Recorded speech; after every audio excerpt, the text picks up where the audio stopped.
পুরোপুরিভাবে শীত আসার আগেই আমাদের শীতের পিঠার আয়োজন শুরু হয়ে গেছে। সেদিন আমরা পিকনিক করছিলাম, আর পিকনিকের সেই ভিডিওটাতেই আমি কিন্তু বলছিলাম যে এখন শীত চলে আসছে, এখন শুধু আমাদের পিঠাপুলির আয়োজন আর আনন্দ। আর এই তো দেখেন, আজকে আমরা ছাদের উপরে মাটির চুলায় চিতই পিঠার আয়োজন করছি, আর আজকেরটা দিয়েই শুরুয়াত আর কি। তো যাই হোক, একটা আন্টি এখানে গোলাটা বানিয়ে দিচ্ছিল চিতই পিঠা বানানোর জন্য। যদিও আপারা প্রথমে একটু বানাইছিল, তবে সেটা পারফেক্ট হয়নি, কেন জানি না চিতই পিঠাগুলো ফুলতেছিল না। তারপরে এই আন্টিটাকে বললাম যাতে উনি আটাটা বানিয়ে দেয় সুন্দর মতো, যেহেতু দক্ষ মানুষ, তাই উনি এই তো পারফেক্ট ভাবে সুন্দর মতো আটাটা গুলিয়ে দিচ্ছিল। তারপর শুরু হয়ে যাবে চিতই পিঠা বানানো। গত বছর শীতের সময়ও কিন্তু আমরা একটা মাটির চুলা নিয়ে আসছিলাম, আর এখানে সব রকম তরকারি যা রান্না করার দরকার সবগুলো গুছিয়ে নিয়ে চলে আসতাম। তারপর এখানে যে যার মতো করে একজন একজন করে রান্না করতাম। আমিও বেশ কয়েকদিন রান্না করছি, এমনিতেও মাটির চুলায় রান্না করতে আমার খুবই ভালো লাগে, তবে আমি চুলা জ্বালাইতে পারি না। যদি কেউ জ্বালিয়ে দেয় তাহলে আমি অনেক কিছু রান্না করতে পারবো।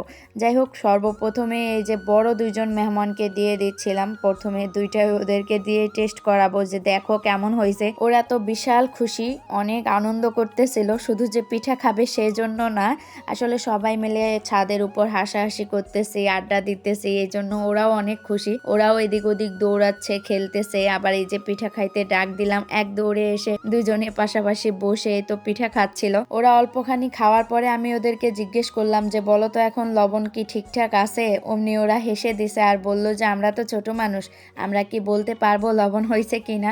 অনেক সময় তো ওরা এত পাকা পাকা কথা বলে, শুনেই যেন মনটা ভরে যায়। যাই হোক, গতবারের মতো এবারেও কিন্তু আমরা একটা চুলা নিয়ে চলে আসছি। এখনো যদিও পুরোপুরি শীত আসেনি, তারপরেও কিন্তু আমাদের পিঠাপুলির আয়োজন শুরু হয়ে গেছে। যেমন দেখেন, আজকে চিতই পিঠা বানানো হচ্ছে, আবার কোনোদিন দেখবেন যে ভাপা পিঠা বানাচ্ছি, কোনোদিন পুলি পিঠা, মানে শীতের যত রকম পিঠা আছে আর কি সবই আয়োজন করা হবে একদিন একদিন করে। তো যেহেতু কালকে চুলাটা নিয়ে আসা হয়েছে, আর চুলার ওই সাইডের কিনারে কিন্তু বস্তায় করে এই যে কাঠের গুঁড়াগুলো রাখা ছিল, আর ওইগুলো সব আজকে বের করে শুকাতে দেওয়া হয়েছে, তাই কিন্তু চুলার ওই পাশটা একটু এলোমেলো হয়ে আছে, কেউ আবার কিছু মনে করবেন না। আর এই পিঠাটা সম্পর্কে কেউ কিছু বলে যান, কেমন লাগতেছে এটা দেখতে।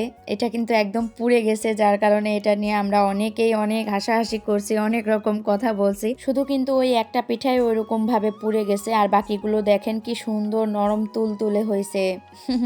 গরম গরম পিঠা খাচ্ছিলাম, আর বিকালে সুন্দর আবহাওয়াটা চারপাশটা ঘুরে ঘুরে দেখতেছিলাম, কত মনোরম একটা পরিবেশ, খুব ভালো লাগতেছিল আজকের বিকাল বেলাটা। তো পিঠাপুলির আয়োজন শেষ করে তো বাবাটাকে বলতেছিলাম চলো এখন চলে যাই, একটু পরে সন্ধ্যা হয়ে যাবে, এখন আর ছাদে থাকা যাবে না।